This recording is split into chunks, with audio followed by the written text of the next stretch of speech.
जय जय जय नमोस्तु नमोस्तु नमोस्तु। नमो अरिहंताणं नमो सिद्धाणं नमो आयर्याणं नमो वज्रायाणं नमो लोये सव्यसाहुणम्।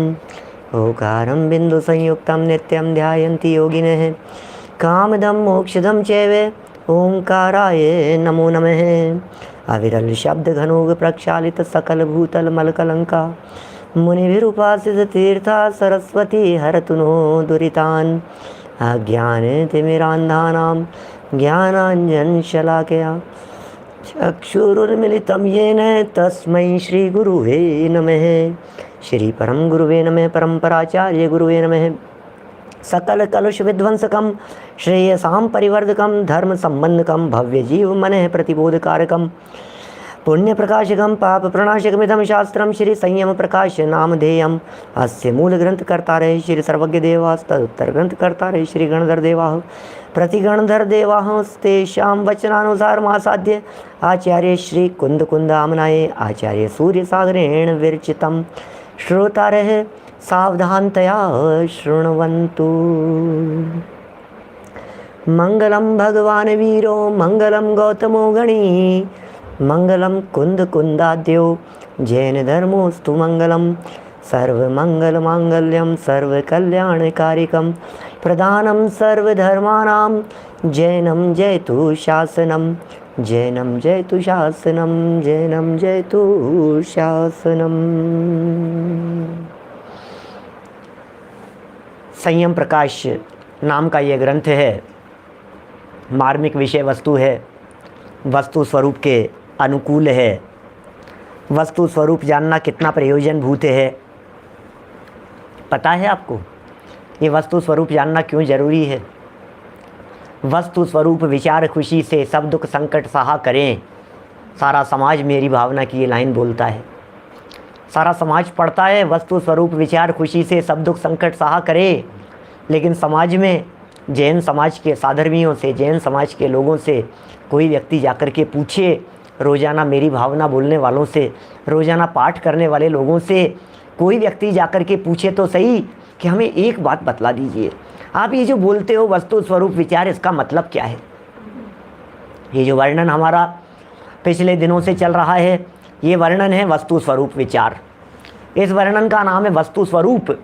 क्या? वस्तु स्वरूप विचार खुशी से सब दुख संकट। स्वरूप तो विचारो क्या है वस्तुओं का। 6 वस्तुएं कौन सी है, वस्तु कौन सी जाति की है, वस्तु का स्वरूप क्या है, ये वस्तु के स्वरूप की चर्चाएं यहाँ चल रही है। 6 जाति की वस्तुएं हैं। एक वस्तु को कहते हैं जीव, दूसरी जाति की वस्तु को कहते हैं पुद्गल, तीसरी वस्तु को कहते हैं धर्म द्रव्य, एक है अधर्म द्रव्य, एक है आकाश द्रव्य, एक है काल द्रव्य। ये 5 द्रव्य पुद्गल हैं, अचेतन हैं, 5 द्रव्य अचेतन हैं और एक जीव द्रव्य ये चेतन है। तो इस तरह से 6 द्रव्य हैं। बोले ये द्रव्य क्या होता है पंडित जी? द्रव्य तो समझ में ही नहीं आया। द्रव्य तो हम एक ही समझते थे, द्रव्य कमाने में लगे हैं। खेह को खजानो ताही अज्ञानी दरव कहे, ज्ञानी कहे दरव अर्थ दर्शाव को। बनारसी दास जी की पंक्ति कह दी मैंने क्या? खेह को खजानो ताही अज्ञानी अर्थ कहे। खेह का खजाना अर्थ कह रहा है, अर्थ करी विद्या। द्रव्य है, ये द्रव्य कमाने में लगा हुआ है, धन कमाने में लगा हुआ है। ये कहता है ये धन है, ये पैसा, ये संपत्ति, ये वैभव, ये सब द्रव्य हैं। अरे भाई, ये कह रहे हैं द्रव्य का लक्षण जानो, द्रव्य को पहचानो जरा। हर वस्तु द्रव्य है। आप जिसे देख रहे हैं वो वस्तु नहीं, वस्तु की अवस्थाएं हैं। वस्तु समझा रहे हैं यहाँ पर। देखिए बड़ा गजब का प्रकरण है। 41 नंबर का ये पेज है, 41 नंबर पेज पर देखिए। द्रव्य सामान्य का लक्षण, सत द्रव्य लक्षणम। कठिन नहीं है। जो नए बच्चे, जो नए साधर्मी, जो नए लोग, जो नए आत्मार्थी सुन रहे हों, दिमाग में इन पंक्तियों को सेट करते जाइएगा। सत द्रव्य लक्षणम, सत द्रव्य लक्षणम, सत द्रव्य लक्षणम। वीनू भाई, सत द्रव्य लक्षणम, ये तत्वार सूत्र के 5वें अध्याय का सूत्र है। दीपेश जी, ये सूत्र हैं सत द्रव्य लक्षणम। इस 5वें अध्याय के सत द्रव्य लक्षणम, इस 5वें अध्याय के 29वें सूत्र द्वारा मोक्ष शास्त्र में जो सत्य है वही द्रव्य है, ऐसा द्रव्य का लक्षण कहा गया है। इस सूत्र के माध्यम से ये बतलाया गया है जिसका अस्तित्व है वो द्रव्य है, जिसका अस्तित्व है वो वस्तु है, जिसकी सत्ता है वो द्रव्य है। सत, सत माने सत्ता, सत, सत माने अस्तित्व। अभी सत को समझाएंगे। अभी सुनिए सत क्या होता है। सत को द्रव्य का लक्षण बतलाया गया। सत क्या होता है? उत्पाद व्यय द्रव्य युक्तम सत, उत्पाद व्यय द्रव्य युक्तम सत क्या होता है? इस 5वें अध्याय के 30वें सूत्र के अनुसार जिस वस्तु में उत्पाद, उत्पाद मीन्स नवीन पर्याय की उत्पत्ति, उत्पाद माने नवीन पर्याय की उत्पत्ति, नवीन अवस्था का उत्पन्न होना, व्यय पहली पर्याय का नाश, पिछली पर्याय का चला जाना, क्या, और द्रव्य अर्थात पूर्वोत्तर पहली और अगली पर्यायों में अनादिकाल से चले आए हुए वस्तु के पारिणामिक असली स्वभाव का नाश न होना, ये तीनों बातें पाई जावे उसे सत कहते हैं। है, भूतकाल में था, वर्तमान में है, भविष्य में रहेगा, इसका नाम है द्रव्य। जो जैसा है वो रहेगा, उसका मूल अस्तित्व, उसका मूल स्वरूप ये द्रव्य है। भाई साहब शब्द कठिन लगते होंगे मुझे, मैं महसूस कर सकता हूँ। क्या एक दो हमारे परिचित साधर्मी लोग कभी कभी फ़ोन करके बतलाते हैं, पंडित जी थोड़ा सा, अरे भाई बहुत सरल है, क्या क्या बहुत सरल है, बहुत सरल है ये, लेकिन उपयोग तो लगाना पड़ेगा। मैं आपसे पूछता हूँ 25 को 25 से मल्टीप्लाई करना आसान है कि कठिन है? अब खोपड़ी घूम जाएगी तुम्हारी, क्या बोलो? आप अपना दिमाग घूम जाएगा आपका। आप कहेंगे यार ये क्या होता है, गुणा क्या होता है, भाग क्या होता है, ये क्या होता है, कैलकुलेशन क्या होता है। 25 625 होते हैं, मुझे मालूम है, सब जानते हैं। क्या तो मेरा कहने का मतलब ये है कि दुनिया की हर चीज़ कठिन है उपयोग नहीं लगाएंगे तो, और दुनिया की हर चीज़ सरल है। आप बुद्धिमान हैं, आप उपयोग लगाइए, आपके सब बातें समझ में आएगी। इससे सरल कोई विषय नहीं, और आज नहीं समझा तो फिर न मालूम कब कौन समझाने वाला मिलेगा, कब समझेंगे आप, पता नहीं। होनहार भली है भैया, समझने का अवसर मिल रहा है। समझ लेना एक बार इस प्रकरण को, दिमाग लगा करके समझ लेना, द्रव्य क्या है, वस्तु क्या है। सब साधर्मी समझते हैं, 60 70 80% लोग तो समझते होंगे, 10-5% लोगों की अपेक्षा से बात कर रहा हूँ। हिम्मत मत हारना, आप हिम्मत हारे और महल ढह गया बस, क्योंकि अनगिनती समझदारी वाली बातें आने वाली बढ़ जाती है जी। यहाँ पे देखिए 2 सूत्र यहाँ आए हैं, तत्वार सूत्र के, तत्वार सूत्र के 2 सूत्र यहाँ आए हैं। क्या? सत द्रव्य लक्षणम, शब्द ही याद हो जाने चाहिए, राजीव जी याद होंगे आपको। सत द्रव्य लक्षणम उत्पाद व द्रव्य युक्तम सत। क्या? सत द्रव्य लक्षणम उत्पाद व द्रव्य युक्तम सत। उत्पाद व्यय द्रव्य, क्या उत्पाद उत्पन्न हो रही है वस्तु, नष्ट हो रही है और बनी हुई है। 1-2 दिन पहले भी चर्चा की थी, वस्तु प्रकट हो रही है, नष्ट भी हो रही है और मेंटेन भी है। 6 में था, 7th में आ गया, 7th में आ गया तो 6 चले गई, 7th आ गई और स्कूल मेंटेन रहा, है ना। लकड़ी थी जला दिया, कोयला हो गया, क्या तो लकड़ी अवस्था बदल गई कोयले रूपी अवस्था के अंदर, और लकड़ी और कोयले रूप अवस्था के अंदर बदल जाने के बाद वो पुद्गल तो पुद्गल कायम रहा। अभी इन सारी बातों को ये समझाने वाले हैं अच्छे ढंग से समझाएंगे उत्पाद व्यय ध्रुवता को। अरे हर वस्तु में उत्पाद व्यय ध्रुवता हो रही है, हर वस्तु में परिवर्तन हो रहे हैं, हर वस्तु चेंज हो रही है, लेकिन इतनी चेंज ही हो रही है जितनी उसकी मर्यादा है। मर्यादा का उल्लंघन नहीं करती, बस इतना समझ लेना, मर्यादा का उल्लंघन नहीं होता है। देखिए दोनों सूत्रों का भाव समझा रहे हैं, बहुत सरल है। अरे वैसे ऐसे लाइनें समझ में आएगी। नीचे कुछ संस्कृत की लाइनों की अपेक्षा से मैंने कहा था थोड़ा सा जटिल लग सकता है, सरल बहुत है। पढ़ करके देखो तो इतना सरल प्रकरण है यार। देखो दोनों सूत्रों का भाव यह है कि जैसे कुंभकार, कुंभकार क्या होता है? कुम्हार। क्या? मृतिका माने मिट्टी का पहले पिंड बनाता है। आपको मालूम है घड़ा बनने वाली एक विशेष प्रकार की मिट्टी होती है, वो मिट्टी लेकर के आया। आपकी बजरी से, मकान बनने वाली मिट्टी से जैसे मकान बनते हैं, उस मिट्टी से घड़े नहीं बनते। घड़ा बनाने वाला कुम्हार मिट्टी लेकर के आया, मिट्टी को उसने चाक जो था, क्या, उस चाक के ऊपर उस मिट्टी को रखा, ऐसा उसका डली बनाई, उसकी पिंड बनाया, उसका ठोस पिंड। क्या क्या ठोस पिंड बनाया उसने।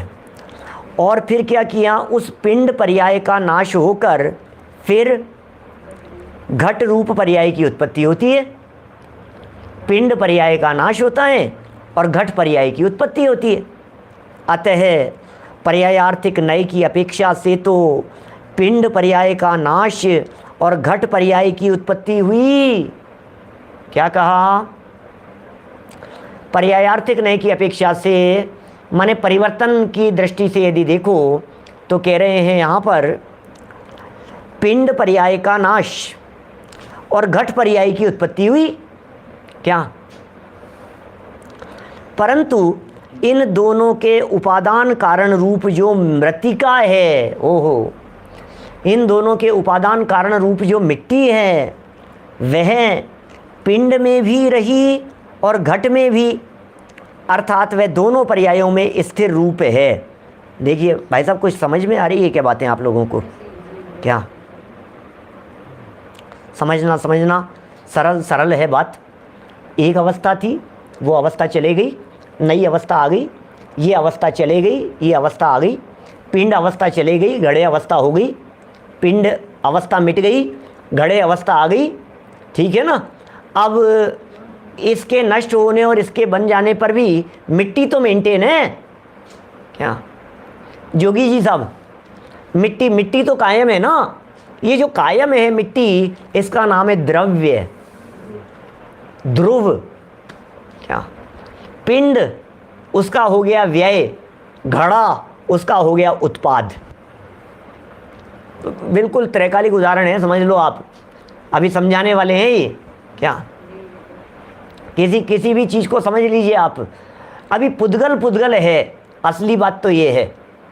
अब जीव के ऊपर घटित करके बतला रहे हैं, जरा सुनिए, जीव की बात समझ में आएगी। वैसे ही जीवादि द्रव्यों में भी उत्पाद व्यय द्रव्य है। हर चीज़ में उत्पाद व्यय द्रव्य है, हर वस्तु में उत्पाद व्यय द्रव्य है। कल आटा रोटी के अंदर हमने बतलाया था, घड़े के अंदर हमने बतला दिया, कपड़ों के अंदर लगा लीजिए उत्पाद व्यय द्रव्य है, उंगली के अंदर उदाहरण देकर के उत्पाद व्यय द्रव्य बतलाया था। सबका लक्षण है, ये वस्तु का ही लक्षण है, हर वस्तु में लागू होती है ये चीज़। कुर्ता प्रेस किया हुआ, ड्राई क्लीन से आया हुआ, पॉलीथीन के अंदर पैक किया हुआ रखा हुआ था। क्या योगेश भाई? पॉलीथीन के अंदर कुर्ता रखा हुआ था, वो अवस्था थी उसकी।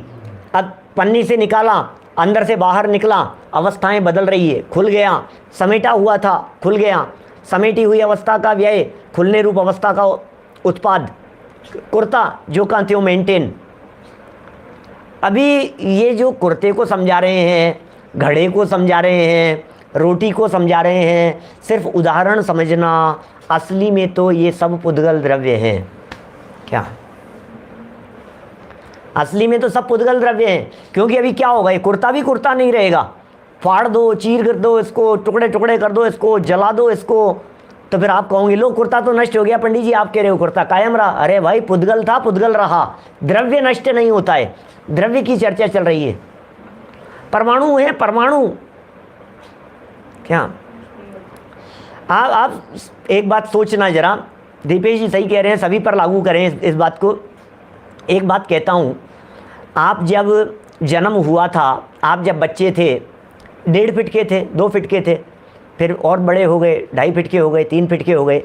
अब मैं ये कह रहा हूँ 1, 1.5, 2 फीट से लेकर के आज आपकी हाइट यदि 5.5 फीट की है, 6 फीट की यदि आपकी हाइट है, तो माई क्वेश्चन इज़ दिस, सुनना, ध्यान देना एक बार, कि 2.5 फीट से लेकर ये जो 2.5 से 5 हो गया, तो ये 2.5 फीट ये क्या जुड़ा, क्या जुड़ा, ये बतलाइए मुझे, कब जुड़ा, कौन सी चीज़ जोड़ी गई, कौन सा परमाणु आकर के जोड़ा, कब इकट्ठा हुआ, क्या चीज़ इकट्ठी हो गई है। तो एक बार गंभीरता से विचार करना, उंगलियां कैसे बढ़ रही हैं, कैसे बढ़ गई बच्चे की, हाथ कैसे इतना बड़ा हो गया, वजन ये बढ़ क्या रहा है, कैसे बढ़ा, इसका मतलब हमें पता नहीं है। सूक्ष्म छोटे छोटे से पुद्गल के परमाणु हैं, कब जुड़ते रहते हैं, जुड़ते रहते हैं, जुड़ते रहते हैं, हाइट लंबाई सब कुछ बढ़ता चला जाता है, पता ही नहीं लग रहा है कैसे कैसे बढ़ गया। 2.5 फीट का था और 5 फीट का हो गया, बच्चा इतना आता था और इतना आने लग गया, अब तो बराबर हो गया। ये क्या हुआ, ये कैसे हो गया। इसका मतलब परिवर्तन परिवर्तन परिवर्तन चल रहा है। क्या सूक्ष्म पुद्गल बाहर से आ रहे हैं, कहाँ से आया भाई साहब, कौन सा पुद्गल आ गया, पता नहीं, हमें तो पता ही नहीं लगा कौन सा पुद्गल आ गया। ऐसे ही कह रहे हैं, ये जो कुर्ता था ना, इसके परमाणु बिखर करके जल जाने पर बिखर करके अलग अलग हो जाएंगे इस पुद्गल के परमाणु, और दोबारा ये पुद्गल के परमाणु जुड़ करके दोबारा कुर्ता भी बन जाए। It is possible. क्या नवीन भाई, ये संभव है। सौगानी जी साहब, ताराचंद जी साहब, बोलो, ये संभव है ये बात। क्या बात कर रहे हो साहब। अच्छा मैं ये कह रहा हूँ, मिट्टी बिखर करके अलग अलग हो गई, क्या फिर वो दोबारा बन करके खड़ा हो जाता है कि नहीं, हो सकता है कि नहीं। पकी हुई मिट्टी का नहीं बनता है, वो उन लोगों का मैटर अलग प्रकार का है जो जिस तरह का हो। मैं ये कह, अच्छा सुनो, पिंड था मिट्टी का, ठीक है ना, मिट्टी के पिंड को वो बना रहा है, अभी कच्ची मिट्टी है, कच्ची मिट्टी है, पकी नहीं है, बना रहा है, और एकदम थोड़ा सा झटका लग गया तो बिखर गया वो, तो बिखर गया तो अब उसका कुछ नहीं बनेगा क्या। अब दोबारा उसको पिंड कर दिया, दोबारा पिंड बन गया और दोबारा बनना शुरू हो गया।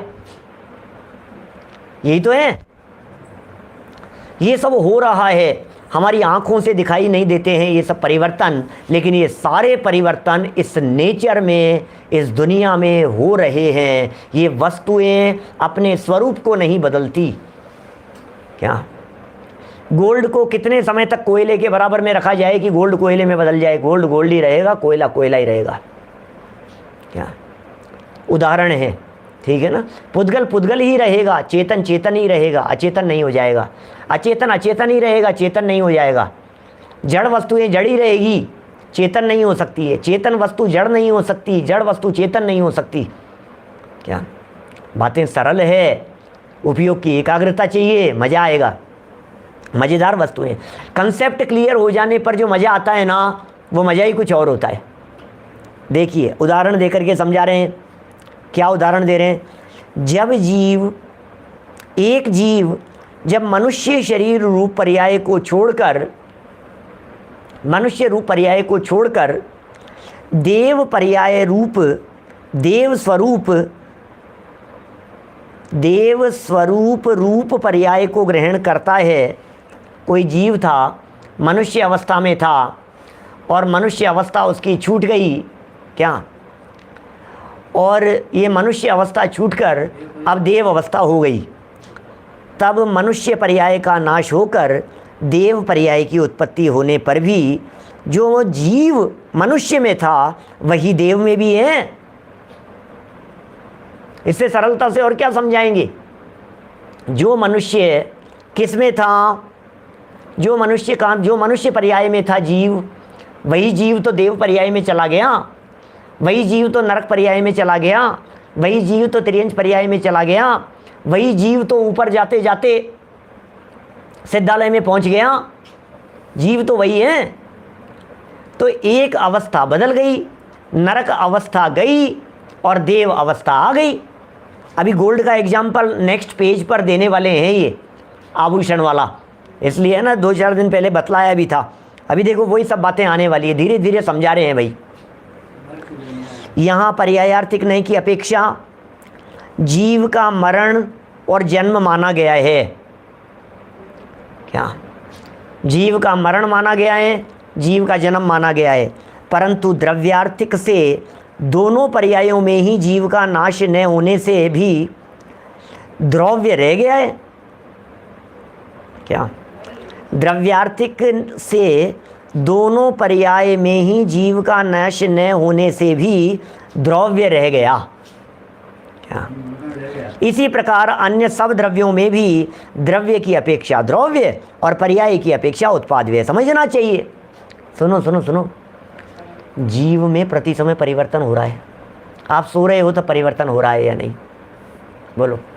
एक व्यक्ति बेहोश पड़ा हुआ है तो परिवर्तन हो रहा है या नहीं? कोई व्यक्ति कोमा में पड़े हुए हैं तो परिवर्तन हो रहा है या नहीं?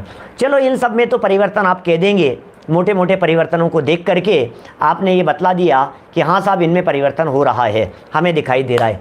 कभी कभी प्रश्न उठ जाता है इस तरह का, सिद्ध अवस्था में परिवर्तन हो रहा है या नहीं? बोलो। सिद्ध अवस्था में द्रव्य संग्रह में सिद्ध भगवान की चर्चा करते समय एक बड़ी गजब की गाथा दी नेमिचंद्र सिद्धांती देव ने। णिक्कम्मा अठ्ठगुणा किंचुणा चरम देह दो सिद्धा लोयज्ञ ठिदानिच्या उत्पाद वही संयुक्ता। सिद्ध भगवान कैसे हैं? णिक्कम्मा। अरे क्या कह रहे हो? निक्कम्मा क्या कह रहे हो? सिद्ध भगवान क्या लिखा पिताजी साहब? हाँ, निकम्मे। एकदम ऐसा लगता है हमारे को, क्या बात कह रहे हो? अरे हाँ, निकम्मा वो खोटा शब्द नहीं है, निकम्मा खराब शब्द नहीं है, निकम्मा बहुत अच्छा शब्द है। क्या? अरे धन्य अवसर कब आएगा जब हम निकम्मे हो जाएंगे। अरे क्या बात कर रहे हो, निकम्मे हो जाएंगे? निष्कर्म, निकम्मा, ये बड़े गजब गजब के शब्द हैं, ये अच्छे शब्द हैं जिन वास्तव में क्या हुआ प्राचीन काल से ऐसा होता आया है। ऐसे किसी संस्कृति के अच्छे शब्दों को खोटे अर्थों के अंदर प्रयोग करने की परंपरा इस तरह की रही है, उनको नीचा दिखाने के लिए। हमारे यहाँ के बहुत अच्छे अच्छे शब्द थे, जैसे समझ लीजिए आप पाखंडी, पाखंडी शब्द बहुत अच्छा है। आप समझ लीजिए लुच्चा, इसी तरह से निकम्मा, ये सब बड़े अच्छे अच्छे शब्द रहे हैं, अपने शास्त्रों के अंदर प्रयोग किए गए हैं, ज्ञानियों के लिए प्रयोग किए गए हैं। निकम्मा सिद्ध के लिए प्रयोग किया। लुच्चा, लोच करे, केश लोच करने वाले मुनिराजों के लिए लुच्चा शब्द का प्रयोग किया है। क्या? पागल, पापों को गलावे, वो पागल है। पाखंडी, पापों को जिन्होंने खंड खंड कर दिया है वे पाखंडी है। ऐसा है। अब ये सब अच्छे अच्छे शब्द थे, शास्त्रों के अच्छे शब्द थे, लेकिन इनका खोटे अर्थों के अंदर प्रयोग होने लग गया जगह जगह। बंटा धार। क्या? जहाँ जहाँ चरण पड़े संतन के तहाँ तहाँ बंटा धार। बंटा धार मतलब क्या होता है? बंटा शब्द का अर्थ होता है कलश। बंटा धार माने जहाँ जहाँ संतों के ज्ञानियों के चरण पड़ते हैं वहाँ वहाँ रत्न वृष्टि होने लग जाती है, पुष्प वृष्टि होने लग जाती है, जल की धाराएं बहने लग जाती हैं। इस तरह का अर्थ है। हमें तो पता ही नहीं है हमारे को। तो मैं आपसे अच्छे चलो एक मोटा मोटा बात कहता हूँ। पाकिस्तान, पाकिस्तान माने क्या होता है? और आज जवान लड़कों से पूछ लो, जरा बच्चों से पूछो, आप छोटे छोटे से बच्चे कहेंगे बात बात में, वो तो छोटी छोटी सी बात में कि कहाँ गया कि पाकिस्तान जाके आ रहा है, पाकिस्तान जाके आ रहा है। अब बोलो पाकिस्तान जाके आ रहा है। अब आप समझ गए होंगे पाकिस्तान को किस अर्थ में प्रयोग कर रहे हैं। जब देश का बंटवारा हुआ था क्या, तो देश के बंटवारे के समय उन्होंने अपने देश का नाम पाकिस्तान रखा था, तो ये सोच करके रखा था। पाकिस्तान का अर्थ तो पवित्र स्थान के अर्थ में ही था ना। पाक का अर्थ तो पवित्र ही होता है ना। तो पाकिस्तान माने पवित्र स्थान। उन्होंने अपने देश का कितना सुंदर नाम रखा। लेकिन आज सब लोग सब समझ रहे हैं, बोलने की क्या ज़रूरत है, पाकिस्तान किसे कहते हो। आया 5 मिनट, अरे कहाँ गए पाकिस्तान जाके आ, तो 5 मिनट में पाकिस्तान होकर के आ जाते हैं। गजब हो गया। ऐसे हैं, शब्दों की बात है। मैं कह रहा हूँ सिद्ध भगवान जो हैं, उन सिद्ध भगवान के लिए उत्पाद वय ही संयुक्ता ऐसे शब्दों के प्रयोग किए। उत्पाद व्यय से युक्त हैं सिद्ध भगवान। णिक्कम्मा अट्ठ गुणा किंचूणा चरम देह दो सिद्धा लोयज्ञ ठिदा लोय अग्ग ठिदा णिच्चा उत्पाद व्यय ही संयुक्ता। अब सिद्ध भगवान में क्या उत्पाद व्यय हो रहा है भाई साहब? क्या क्या सिद्ध भगवान में क्या उत्पाद व्यय हो रहा है? क्योंकि सिद्ध दशा तो व्यय होगी नहीं उनकी। क्या अब ऐसा थोड़ी ना सिद्ध दशा व्यय हो गई फिर संसार दशा आ गई, उनका अवतार हो गया, सिद्ध भगवान नीचे उतर करके आ गए, ऐसा तो हो नहीं सकता। क्या तो फिर क्या कहेंगे बोलो? उत्पाद व्यय संयुक्ता का क्या होगा? उत्पाद व्यय कायम है, उत्पाद व्यय कायम है, उत्पाद व्यय कायम है। अरे उत्पाद व्यय नहीं होगा तो सिद्ध जीव सिद्ध नहीं होंगे, सिद्ध भगवान द्रव्य सिद्ध नहीं होंगे। सिद्ध भगवान भी आत्मा नाम की एक वस्तु है, सिद्ध भगवान भी आत्मा नाम की वस्तु है, वो वस्तु सिद्ध नहीं हो पाएगी। इस लक्षण का क्या होगा? सत द्रव्य लक्षणम, इस लक्षण का क्या होगा? उत्पाद व्यय द्रव्य युक्तम सत। सत तो लक्षण है, सत्ता है, अस्तित्व है और बदलाव नहीं हो, चेंजेस नहीं हो, ये कैसे हो सकता है? मानना ही पड़ेगा। वहां केवल ज्ञान की अपेक्षा से बदलाव कहे जाते हैं, केवल ज्ञान की अपेक्षा से। समझने समझाने की दृष्टि से किसी को नहीं समझ में आ रहा हो तो समझाई जाती है इस तरह की बातें, नित्य नई पर्याय उत्पन्न हो रही है, उनके भी ज्ञान में परिवर्तन हो रहा है। समझने समझाने की दृष्टि से ऐसी बातें कह दी जाती है, बोल दी जाती है और समझ में आ जा रही है, हाँ यार अच्छा अच्छा ऐसा है क्या? बदल रही है क्या? सिद्ध अवस्था में बदलाव कैसे? अरे हमारे चर्म चक्षुओं से दिखे योगी जी साहब, ऐसी अवस्थाएं नहीं बदल रही है, आंखों से दिखे, लेकिन ज्ञान में समझ में आती है। बासा नहीं खाते हैं, नया नया खाते हैं, नई नई अवस्था, नई नई सुख की पर्याय उत्पन्न हो रही है। एक एक एग्जाम्पल से समझाता हूँ। क्या कैसे समझेंगे? देखो समझने की कोशिश करना। आज सिद्ध भगवान अपन सब लोगों को देख रहे हैं। क्या हम सब लोगों को सिद्ध भगवान देख रहे हैं? बोलो क्या समझ रहे हैं कि यह संयम प्रकाश ग्रंथ के कितने नंबर का है? मैं तो नंबर ही याद नहीं रहते मुझे तो। प्रवचन नंबर 31 है, शायद 30-31 होगा। पेज नंबर 41 के ऊपर आज 31 नंबर का प्रवचन, पेज नंबर 41 पर आज दिनांक 7 मई 2021 को यह प्रवचन चल रहा है। ये चीज देख रहे हैं ना सिद्ध भगवान, अभी त्रिकाल झलक रहा है उनके, तो सब कुछ झलक रहा है, लेकिन कौन सी बात उनके झलक रही है कि ये तो वर्तमान है, ये भूत है और ये भविष्य है? ये तो स्पष्ट झलक रहा होगा ना। भूत को भूतकाल जानते होंगे, वर्तमान को वर्तमान जानते होंगे, भविष्य को भविष्य जानते होंगे, ऐसा तो झलकता होगा उनके ज्ञान में, झलकता है ना बराबर। जैसे उनके ज्ञान में सचिन जी ये बात झलक रही है कि सचिन जी और संजीव जी ये दोनों अभी मध्य लोक में विराजमान है। क्या और कुछ सागरों बाद में उनके ज्ञान में ये झलक रहा है कि संजीव जी और सचिन जी ये लोग तो हमारे बगल में बैठे हुए हैं। तो बोलो अभी जिस बात को पास्ट समझ रहे, प्रेजेंट समझ रहे हैं, उस बात को भविष्य में पास्ट समझेंगे। अच्छा कल जब अपन 32 नंबर का प्रवचन कर रहे होंगे भाई साहब जिग्नेश भाई, जब 32 नंबर का अपन प्रवचन चल रहा होगा तो सिद्ध भगवान क्या सोच रहे होंगे? सिद्ध भगवान क्या झलकेगा उनके ज्ञान में? आज तो 32 चल रहा है, कल 31 नंबर का चला था। ज्ञान की कह रहा हूं, ज्ञान की। यद्यपि दोनों बातें झलक रही है, एट ए टाइम झलक रही है, तो भी ये जो परिवर्तन हो रहा है ये तो ज्ञान में परिवर्तन हो रहा है ना। जैसे ज्ञान का परिवर्तन हो रहा है ऐसे दर्शन आदि का भी परिवर्तन हो रहा है, ऐसे सामान्य अवलोकन आदि का भी परिवर्तन हो रहा है। क्या मतलब समझने की अपन चेष्टा करें तो हमारे थोड़ा थोड़ा सा बातें समझ में आती है। जैसे अभी ये झलक रहा है कि प्रवचन चल रहा है, क्या 20-25 आधे घंटे बाद में ये झलकेगा कि प्रवचन हुआ था, वो पास्ट में हो गया।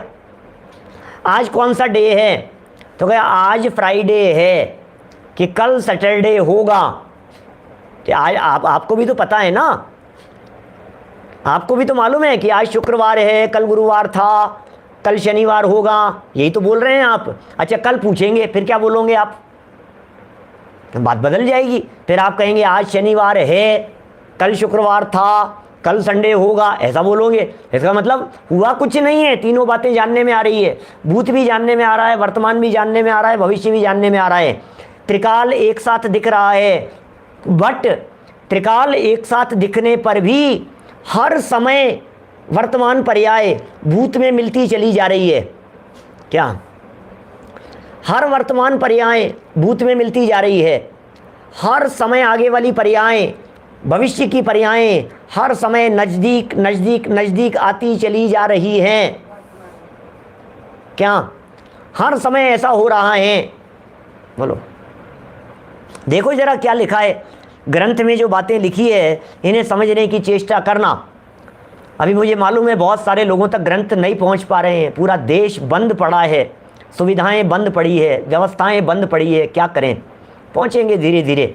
अब कब पहुंचेंगे भगवान के ज्ञान में झलक रहा है, फिर जिस दिन पहुंच जाएंगे आपके पास में तब भगवान के ज्ञान में झलकेगा कि ये पहुंच चुकी है। आज झलक रही है भगवान के ज्ञान में कि ग्रंथ पहुंचेंगे, फिर 2 महीने बाद में झलकेगी कि पहुंच चुके थे, ऐसे ऐसे झलकेगी। तो ऐसा स्वरूप है, क्या करें बोलो? हैं कौन क्या करें भैया, परिस्थितियां ऐसी, बीच में परिस्थितियां सही हुई थी, फिर परिस्थितियां इस तरह की बदल गई, बिगड़ गई, फिर जगह जगह बंद हो गए। अच्छा हो सकता है आपका नगर खुला हुआ हो तो, लेकिन आपका नगर और हम जहाँ बैठे हैं यहाँ से वहाँ तक पूरी लाइन क्लियर होनी चाहिए ना, बीच बीच में अटक पूरा रास्ता क्लियर नहीं है। तो हम यहाँ से जयपुर से निकले और अजमेर में रोक लिया, आप कह रहे हो हमारा ये तो चालू है साहब बम्बई, तो अरे बम्बई चालू है लेकिन जयपुर से आगे ही नहीं बढ़ पाए हम क्या करें? तो भाई ग्रंथ पहुँचेंगे, धैर्य बना करके रखें। जिनके पास में उपलब्ध हैं वे उन ग्रंथों के अंदर ज़रूर देखें, और जिनके पास PDF है वे PDF में देखें। शास्त्र होना बहुत ज़रूरी है, सामने शास्त्र होते हैं तो समझ में आती है बात, मज़ा आएगा। प्रयासरत हैं जैसी होनहार जो कुछ भी होगी। और देखिए क्या कह रहे हैं, ये हो गया सब, पूरा ही पढ़ दिया मैंने तो, शायद मनुष्य में था, देव में चला गया, हैं जीव जीव कायम रहा, द्रव्यार्थिक नए से दोनों पर्यायों में ही जीव का नाश न होने से द्रव्य रह गया। इसी प्रकार अन्य सब द्रव्यों में भी द्रव्य की अपेक्षा द्रव्य और पर्याय की अपेक्षा उत्पाद व्यय समझना चाहिए। सब द्रव्यों के अंदर लागू हो रही है जी, हर चीज़ के अंदर लागू हो रही है। माने एक अवस्था थी, ये ग्रंथ था, ये ऐसा था, फिर ये अवस्था थी, इस अवस्था का नाश हो गया, इस अवस्था का उत्पाद हो गया, इस अवस्था का नाश हो गया, इस अवस्था का उत्पाद हो गया, इसका नाश हुआ, इसका उत्पाद हो गया, इसका नाश हुआ, इसका उत्पाद हो गया। हर समय बदल रही है, चेंज हो रही है। नए से पुराने कैसे हो रहे हैं, नए से पुराने कैसे हो रहे हैं? क्या बोलो, क्या करें? देखिए जरा, सत द्रव्य लक्षणम, द्रव्य के इस लक्षण के अतिरिक्त गुण पर्याय व द्रव्यम, गुण पर्याय वाला द्रव्य कहलाता है। ऐसा जो द्रव्य का दूसरा लक्षण किया गया है उसका कुछ विशेष विवरण करते हैं ग्रंथ में। देखिए संस्कृत पंक्तियाँ हैं, 4 उपयोग एकाग्र करके बस पढ़ते जाइए, आगे अनुवाद पढ़ेंगे। द्रव्यम द्रव्यांतराद्येन विशिष्यते सगुण है, तेन ही तद्द्रव्यम विधीयते, असति तस्मिन् द्रव्य संगर प्रसंगः स्यात्। तद्यथा जीवः पुद्गलादिभ्यो ज्ञानादिभिर्गुणैर्विशिष्यते, पुद्गलादयश्च रूपादिभिः ततश्च विशेषे संकरः स्यात्। ततः सामान्यापेक्षया अन्वयिनो ज्ञानादयो जीवस्य गुणः पुद्गलादीनां च रूपादयः तेषां विकारा विशेषात्मनः विद्यमानः पर्यायः। सर्वार्थ सिद्धि अध्याय 5 सूत्र 38 ये टीका है। देखिए इसके संबंध में क्या कहते हैं, जिसके द्वारा मैं आपको बतलाना चाह रहा हूँ सर्वार्थ सिद्धि क्या चीज़ है। अभी आप सर्वार्थ सिद्धि तो नहीं पढ़ते, हम लोग सर्वार्थ सिद्धि तो नहीं पढ़ते। सर्वार्थ सिद्धि एक तो है जगह का नाम, क्या सर्वार्थ सिद्धि है सबसे ऊपर संसार दशा में सबसे टॉप लेवल पर यदि कोई जगह है उसका नाम है सर्वार्थ सिद्धि। क्या दूसरा एक तो वो सर्वार्थ सिद्धि है, दूसरा सर्वार्थ सिद्धि एक ग्रंथ का नाम है, शास्त्र का नाम है एक सर्वार्थ सिद्धि। तत्वार्थ सूत्र सबका सुना हुआ है, उस तत्वार्थ सूत्र ग्रंथ की एक टीका है, उस तत्वार्थ सूत्र ग्रंथ की एक व्याख्या है। क्या ये तत्वार्थ सूत्र ग्रंथ की बड़ी सुंदर व्याख्या है और बहुत प्राचीन है, सबसे प्राचीन है। हमने टोडरमल जी के मंदिर में सन 2005 में चलाई थी सर्वार्थ सिद्धि, सर्वार्थ सिद्धि ग्रंथ आद्योपांत। और महाविद्यालय के अंदर तो हम चलाते रहते हैं कोर्स के हिसाब से, जैसे जैसे कॉलेज का कोर्स होता है उसके हिसाब से हम सर्वार्थ सिद्धि चलाते रहते हैं।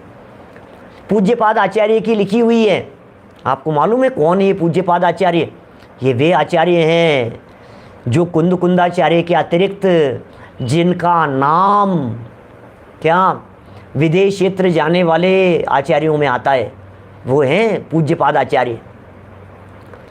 कुंद कुंदाचार्य शरीर सहित विदेश क्षेत्र जाकर के आए थे सिमंदर भगवान के पास, और पूज्यपाद आचार्य भी विदेश क्षेत्र जाते रहते थे। पूज्यपाद आचार्य, उनके द्वारा लिखी हुई रचनाएं सर्वार्थ सिद्धि। ये पूज्यपाद आचार्य का लिखा हुआ ग्रंथ है। इष्टोपदेश, समाधि तंत्र। क्या कई बार जाते थे पूज्यपाद आचार्य, तो जब मन में आती थी चले जाते थे।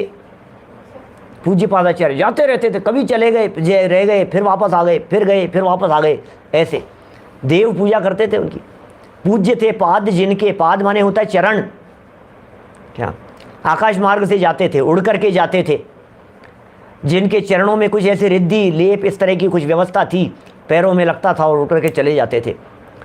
देवनंदी मूल नाम कहते हैं इनका, अपर नाम देवनंदी था। पूज्यपाद क्यों कहते हैं? इनके चरण ऐसे पूज्य जिनके माध्यम से ये विदेश क्षेत्र चले जाते थे। ये हुए लगभग 1600-1700 साल पे, 1600 साल पहले वर्तमान से। क्या चौथी पाँचवीं शताब्दी का काल है इनका, चौथी पाँचवीं शताब्दी का काल मानो आप। उपलब्ध तत्वार्थ सूत्र की टीकाओं में क्या सबसे प्राचीन टीका है, सबसे प्राचीन टीका सर्वार्थ सिद्धि तत्वार्थ सूत्र की।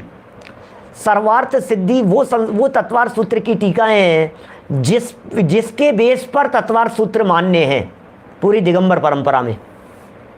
क्या सर्वार्थ सिद्धि मान्य है तत्वार्थ सूत्र, सर्वार्थ सिद्धि के दम पर ही माना जाता है। ऐसा तत्वार्थ सूत्र है कितना सा, 4 पेज 5 पेज कहाँ मिलेंगे आपको? कौन सी जगह पर है ओरिजिनल लिखा हुआ स्क्रिप्ट राइटिंग? तो बोले वो पूज्यपाद आचार्य की जो सर्वार्थ सिद्धि है ना, वो ही मान्य है। क्या वीरेंद्र जी? पूज्यपाद आचार्य की सर्वार्थ सिद्धि मान्य है पूरी दिगंबर परंपरा में, और यही कारण है कि पूरी दिगंबर परंपरा में एक ही तत्वार्थ सूत्र है। श्वेतांबर परंपरा में सूत्रों के अंदर विविधताएं हैं। श्वेतांबरों की परंपराओं में, अलग अलग परंपराओं में सूत्र कुछ कम कुछ ज़्यादा, कुछ संख्या में परिवर्तन, कुछ शब्दों में परिवर्तन, ऐसा है। और पूरी दिगंबर परंपरा एक ही तत्वार्थ सूत्र मानती है। दिगंबर और श्वेतांबर परंपरा में तत्वार्थ सूत्र में मोटे मोटे तौर पर तो सब वही है, लेकिन थोड़ा सा किंचित सूत्रों में कहीं कुछ शब्द बढ़ गया घट गया, इस तरह से कुछ परिवर्तन है कहीं कहीं जगह पर, बहुत जगह पर है ऐसे परिवर्तन। पूरे प्रवचन तत्वार्थ सूत्र पर हमारे उपलब्ध हैं, यूट्यूब पर हैं बहुत सारे डलास में चलाए हुए। बहुत व्याख्याएं, सूत्रों की व्याख्याएं हैं बड़ी गजब की। सूत्र के अर्थ हैं जानने योग्य, संस्कृत भाषा में है लेकिन सूत्रों के अर्थ समझाए हुए हैं, बहुत अच्छा है। चलिए समय नहीं है अपने पास में, फटाफट इसको पूरा करते हैं, इधर उधर की बात नहीं। देखो जरा, जिसके द्वारा एक द्रव्य दूसरे द्रव्य से जुदा किया जावे वह गुण कहलाता है। व्हाट इज गुण? गुण क्या चीज़ है? एक द्रव्य दूसरे द्रव्य से जुदा किया जाए। क्या जिसके द्वारा एक द्रव्य दूसरे द्रव्य से जुदा किया जाए, सबके गुण अलग अलग हैं भाई साहब। क्या वह गुण कहलाता है। क्या और वह द्रव्य से कभी जुदा नहीं होता, अर्थात वह द्रव्य के साथ ही रहता है। अरे वस्तु का गुण वस्तु से कभी अलग नहीं होता भैया। मिश्री में कौन सा गुण पाया जाता है? बोले मिठास। मिश्री के मिठास नाम के गुण को मिश्री से अलग करके दिखाओ, हैं क्या बात करते हो? फिर मिश्री नहीं रहेगी कि साहब मिश्री तो है, मीठी नहीं है। How it is possible? मिश्री है, मीठी नहीं है। नमक है, नमक खारा नहीं है। शुगर तो है लेकिन मिठास नहीं है। कैसी बातें करते हो आप, कैसी बातें करते हो, क्या कैसी बातें कर रहे हैं? ऐसा नहीं होता है क्या? बोलो, इस तरह का नहीं चलता है। ये जो मैंने तत्वार सूत्र के प्रवचनों की बात कही ना, 10 लक्षण के अवसर पर एक एक अध्याय के अर्थ किए, वो तो अलग मैटर है, ये तो अभी चलाया था मैंने। और पुराने तत्वार सूत्र के अच्छे थोड़े से विस्तार करते हुए एक एक सूत्र का मर्म समझाते हुए व्याख्या, वो भी तत्वार सूत्र नाम से फोल्डर होगा एक यूट्यूब पर प्लेलिस्ट में, वहाँ आपको मिल सकेगा। चलिए, गुण बतला रहे थे, गुण, मिश्री का गुण बतला दिया, नमक का गुण बतला दिया हैं, और गुणों को बतला दिया, अलग अलग तरह के। वस्तु में तो सारे गुण होते ही है ना, किसी भी वस्तु की बात करो, बिना गुण के तो वस्तु नहीं होगी। अच्छा, हमने कहा मिश्री कैसी होती है, आपने कहा मीठी। नमक कैसा होता है, बोले खारा। हमने कहा ये कैसा है, मिर्च कैसी है, बोले तीखी। क्या, नींबू कैसा है, बोले खट्टा। सब पता है आपको, क्या सारी चीज़ें आपको पता हैं। और आत्मा कैसा है, पता नहीं। गजब हो गया। दुनिया की हर वस्तु का स्वभाव पता है तुम्हारे को, और आत्मा का स्वभाव पता नहीं है, अपने आप का स्वभाव पता नहीं है, अपने आप के गुण पता नहीं है, मुझ में कौन से गुण हैं। ये जो तत्वार सूत्र की व्याख्या है, उत्पाद वे द्रव्य युक्तम सत सत द्रव्य लक्षणम, 5वें अध्याय के सूत्र, अरे क्या गजब के सूत्र हैं भाई साहब, आप सोच नहीं सकते हो। क्या इनकी व्याख्याएं, सारी वीडियो प्रवचन है सारे, क्या सब एक एक चीज़, क्या है ये चीज़, गुण, अनंत गुण भरे हुए हैं, हर वस्तु में क्वालिटीज़ है, उन्हें पहचानिए। द्रव्य से कभी भी जुदा नहीं होता, द्रव्य के साथ ही रहता है। आत्मा में से ज्ञान को अलग नहीं किया जा सकता है। आपको कभी लगे साहब पंडित जी मेरे में तो ज्ञान ही नहीं है, मेरे में तो ज्ञान ही नहीं है। कई लोग इस तरह से रोते रोते बातें करते हैं, पंडित जी हम में तो ज्ञान ही नहीं है, हम तो कुछ समझते ही नहीं है, हम में तो कुछ अकल ही नहीं है। कि क्या बात कर रहे हो, तुम्हें पता नहीं है तुम जीव द्रव्य हो, तुम जड़ नहीं हो, तुम में ज्ञान है, तुम में अनंत गुण है। तुम कैसे कहते हो कि मुझ में ज्ञान नहीं है? तुमने कैसे कह दिया कि मेरे में ज्ञान नहीं है, मैं समझ नहीं सकता हूं, मुझे समझ में नहीं आता है?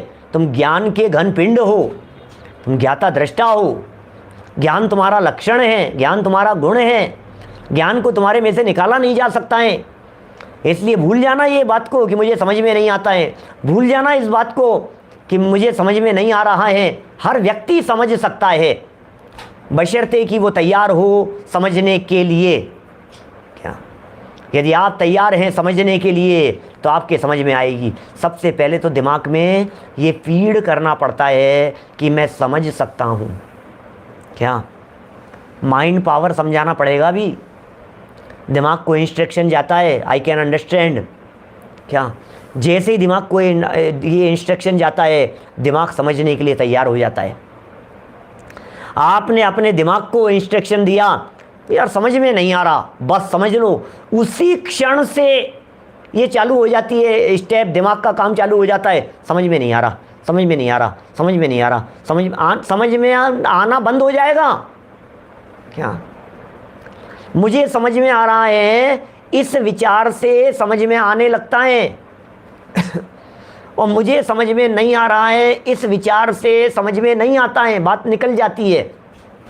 अब आपके ऊपर निर्भर करता है आप क्या सोच रहे हैं, अपने माइंड को क्या इंस्ट्रक्शन देते हैं। आपने किसी विषय वस्तु के बारे में बोल दिया कठिन है, और माइंड ने समझ लिया कठिन है, अब समझ लो आप, धीरे धीरे दिमाग की खिड़कियाँ बंद होना चालू हो गया, अब दरवाजे बंद होना चालू हो गया। कठिन है, कठिन है, कठिन है, कठिन है, कठिन है। क्या बात कर रहे हो, ये मनोविज्ञान है, ऐसा है।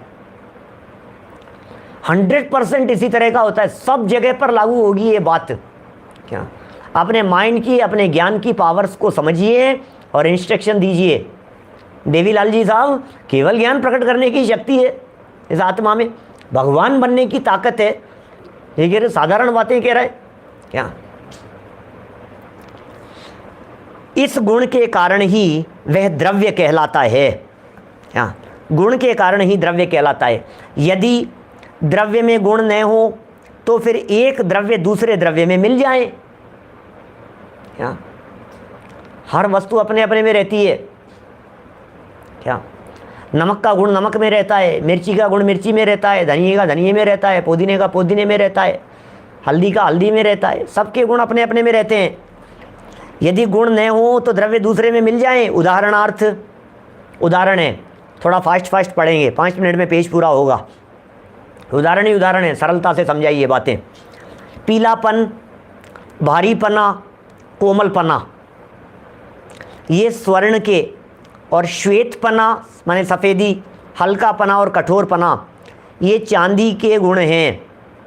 गोल्ड के गुण अलग प्रकार के हैं, सिल्वर के गुण अलग प्रकार के हैं। आपने कैसे पहचाना कि ये गोल्ड है, आपने कैसे पहचाना कि ये सिल्वर है? क्या ये कैसे पहचाना आपने? बोले लक्षणों से अभी तो वाइट गोल्ड चल रहा है, ट्रेंड में है जगह जगह, वाइट गोल्ड, वाइट गोल्ड। क्या बात कर रहे हो यार, वाइट गोल्ड? गोल्ड भी कोई वाइट होता है क्या? अब वाइट गोल्ड पहना हुआ है, अब वो सिल्वर है कि गोल्ड है, पहचानने वाले पहचानते हैं क्या? अतः इन्हीं गुणों से सोना और चांदी जुदा जुदा पहचाने जाते हैं। इसी प्रकार जीव द्रव्य के साथ त्रिकाल में रहने वाला जो चेतनत्व है, क्या जीव के साथ त्रिकाल में रहने वाला जो प्लेटिनम चेतन है, चेतनत्व है, वह उसका गुण कहलाता है। यह गुण दूसरे द्रव्यों में न होने से अन्य द्रव्यों में जीव द्रव्य को, अन्य द्रव्यों से जीव द्रव्य को जुदा माना है। जीव में चेतना है और इसमें चेतना नहीं है। क्या? जीव में चेतना है, इसमें चेतना नहीं है। ठीक है ना? गुण अन्वयी और सहभावी होते हैं। शब्द कुछ नया हो सकता है। अन्वयी मतलब साथ में रहने वाले, सहभावी माने परमानेंट साथ में रहने वाले। गुण तो परमानेंट साथ में रहते हैं, पता है। अभी तो यहाँ तो इन्होंने परिभाषा इस तरह की नहीं दी है। गुण की परिभाषा बालबोध पाठमाला में ऐसी समझाई, जो द्रव्य के संपूर्ण भागों और उसकी संपूर्ण अवस्थाओं में पाया जाए उसे गुण कहते हैं। मिश्री की मिठास आज सोमवार को है, बुधवार को होगी कि नहीं? कि बुधवार को भी होगी। हर काल में है ना उसका गुण, हर भाग में है ना। मिश्री की डली यदि इतनी बड़ी है तो इधर से चखो तो मीठी है, इधर से चखो तो भी मिठास है, और यहाँ से चखो तो भी मिठास है। हर अवस्था में, हर भाग में पाया जाए उसका नाम गुण है। आत्मा में ज्ञान कहाँ है जी भाई साहब? यहाँ होगा साहब ज्ञान। हाँ साहब यहीं होगा, पंडित जी आप भी यहीं समझाते हो बार बार में। यहाँ बुद्धि नहीं है क्या, ज्ञान नहीं है क्या? तो यहीं होगा ना। अरे भाई यहाँ नहीं है, पूरे आत्मा में ज्ञान है, पूरे आत्मा में। ये समझा रहे हैं यहाँ पर। गुण सहभावी होते हैं किंतु पर्यायें क्रमभावी होती हैं। पर्यायों में स्टेप बाय स्टेप, पर्यायों में क्रम पड़ता है। पर्यायें एक के बाद एक होती हैं। पर्यायों में अवस्थाएं हैं। बालक अवस्था, फिर युवा अवस्था आ गई, फिर वृद्धावस्था आ गई, बहुत बुजुर्ग हो गए। ये अवस्थाएं बदल रही है, ठीक है ना। वे एक दूसरे से नहीं मिलती। बचपन में जवानी नहीं है, जवानी में बुढ़ापा नहीं है, बुढ़ापे में बचपन नहीं है। अवस्थाएं एक दूसरे में नहीं मिलती। उनका धर्म व्यतिरेकी है। क्या? व्यतिरेकी माने अलग अलग, व्यतिरेकी माने भिन्नत्व। क्या? ऐसा है, कोई गुण पर्याय के बिना नहीं रहता। अभी ऐसे सिद्धांत वाक्य हैं, मन तो करता है इस पेज को ऐसा समझाऊं, घोट करके पिलाऊं, समय हो गया लेकिन। और कल मुझे सामान्य गुणों की चर्चा करने का मन है, बड़ी मार्मिक चर्चाएं हैं। कोई गुण पर्याय के बिना नहीं होता। ओहो, पज्य विजुदम दव्वम दव्य विजुत्ताय पज्य आणत्थि दोणम अनन्न भूदम भावम समणा परुवेन्ति। ओहो, दव्येण विणान गुणा गुणे हिम दव्वम विनान संभवती अवधिरितो भावो दव्य गुणाणम अवधितम्मा। मूल गाथाएं हैं ऐसी पंचास्तिकाय में, कुंद कुंदा महाराज की लिखी हुई। दव्य गुणाणम अवधितम्मा पज्य विजुदम दव्वम दव्य विजुत्ताय पज्य आणत्थि। क्या क्या बातें कहते हैं महाराज कुंद कुंद स्वामी, गजब गजब की बातें हैं। कोई पर्याय और गुण एक दूसरे के बिना नहीं हो सकता। क्या? और कोई पर्याय बिना गुण नहीं होती, कोई पर्याय बिना गुण के नहीं होती। और ये दोनों द्रव्य में भिन्न भिन्न रूप से सदा विद्यमान रहते हैं। क्या? सदा सदा रहते हैं भाई साहब। क्या क्या कहें? पर्याय होगी, अवस्था के बिना वस्तु नहीं होगी, वस्तु के बिना अवस्थाएं नहीं होगी। हम क्या बतलाएं। सोचिए जरा, गुरुदेव के सामने एक उदाहरण दिया करते थे। एक बूढ़ी महिला, बर्तन में मोच पड़ गई, क्या लोहे का बर्तन था, लोहे की कढ़ाई थी, और लोहे की कढ़ाई में कलछी है, तो अब वो लेकर के और चले गई बूढ़ी अम्मा एक लोहार के पास में, और लोहार से जाकर के कहा कि भाई मेरी जो ये कलछी है, कढ़ाई जो नाम दो आप, बोले इसमें मोच पड़ गई है तो इसको सुधार दें। बोले भाई 25 पैसे लगेंगे। कोई बात नहीं, निकाल दें। क्या निकाल दें, ठीक है। उसने क्या किया, लोहार ने उसको उठाया, दूसरी साइड से चोट मारी, और उसमें जो मोच लगी थी, उसमें जो बैंड पड़ गया था, वो निकाल दिया, वो सीधा हो गया।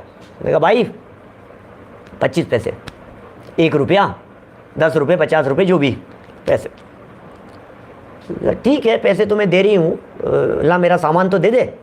तो ये रही आपकी कलछी कि नहीं। और जो वो बल निकाला है, वो क्या बल निकाला है, वो कि वो तो निकाल दिया कि देख तूने मेरा बल निकाला है, इसमें से निकाला है ना तूने, कि हाँ निकाला है। निकाला है तो जब तक बल नहीं देगा तब तक पैसे नहीं मिलेंगे। क्या बोलो, क्या करना है? तूने निकाला है ना इसमें से, तो तूने निकाला है तो मैं पैसे तब दूंगी जब तूने जो निकाला है वो मेरे को देगी।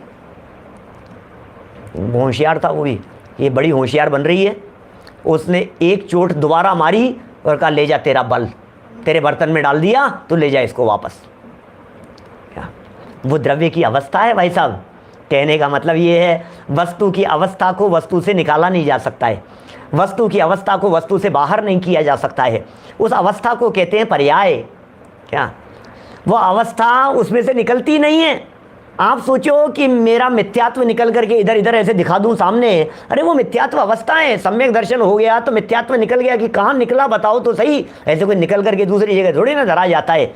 वस्तु और वस्तु की अवस्थाएं बड़ी अद्भुत व्यवस्थाएं हैं। ये परिवर्तन की चर्चाएं हैं। द्रव्य गुण पर्याय स्वरूप, ये वस्तु है, ये वस्तु का स्वरूप है। और इसी बात को नीचे इन्होंने समझा दिया है। पैराग्राफ एक और है नीचे, हैं पढ़ देता हूँ, सिर्फ पढ़ देता हूँ, 1 मिनट लगेगी। नहीं समझ में आएगा तो कल 1 आध मिनट चर्चा कर लूँगा, नहीं तो फिर विशेष गुणों की चर्चा करेंगे। जैसे सोने के कड़े का भुजबंद बन गया, बताई हुई बातें हैं, समझी हुई बातें हैं। सोने के कड़े का भुजबंद बन गया, तब कटक पर्याय का नाश होकर दूसरी पर्याय उत्पन्न हो गई, जिससे सोने में भी कुछ भेद बुद्धि उत्पन्न हुई। भेद बुद्धि हुई, ये वो था, ये वो हो गया। इसी तरह जो जीव देव था वह मरकर मनुष्य पर्याय में उत्पन्न होने से मनुष्य कहलाने लगा। वो जीव पहले देव कहला रहा था, वो मनुष्य कहलाने लगा। इससे जीव द्रव्य में भी भेद कल्पना हो गई। यह उदाहरण स्थूल है। यहाँ पर यह समझ लेना चाहिए, आवश्यक है कि गुण तो स्वभावी होने से, अर्थात हर दशा में द्रव्य के साथ रहने से उसके स्वरूप की रक्षा करता हुआ द्रव्य में द्रव्य माने स्थिरत्व रखता है। गुण तो स्थायी प्रदान करता है, स्थायित्व प्रदान करता है, किंतु पर्याय क्रमभावी है, पर्याय क्रम से होती है। अतः पूर्व पर्याय के नष्ट होने पर जो दूसरी पर्याय की उत्पत्ति होती है, वह उसमें भेद प्रतीति की जनक होकर उत्पाद और व्यय करती है।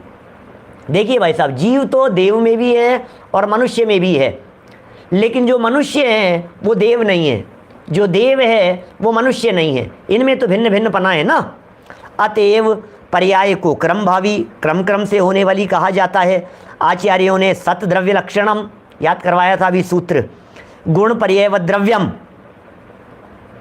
ये 2 लक्षण केवल मंद बुद्धियों के लिए ही किए हैं। वास्तव में विचार किया जाए तो दोनों का आशय एक है। द्रव्य के दोनों ही लक्षण जीव पुद्गल आदि में मिलते हैं। अतः इन 6 को द्रव्य माना गया है। जीव, पुद्गल, धर्म, अधर्म, आकाश और काल, ये 6 द्रव्य हैं। और सभी द्रव्यों में सत्ता भी है और सभी द्रव्यों में उत्पाद व्यय भी है, इसी तरह का इनका स्वरूप है। हम इन सब स्वरूपों को गहराई से समझें, हम इन सब स्वरूपों को गहराई से जानें, अपने जीवन में उतारें। और कल जो अस्तित्ववादी की चर्चा चल रही है, गजब की बात है भाई साहब, दिन में तो चल रही है अनित्य की चर्चा और शाम को चलेगी नित्यता की चर्चा। कोई व्यक्ति अधूरी बात समझे तो समझ नहीं पाएगा, यही तो अनेकांत है भाई साहब। परसों से एक विशेष शिविर का आयोजन हो रहा है, परसों से विशेष प्रवचन का लाभ आपको अलग से अतिरिक्त मिलेगा।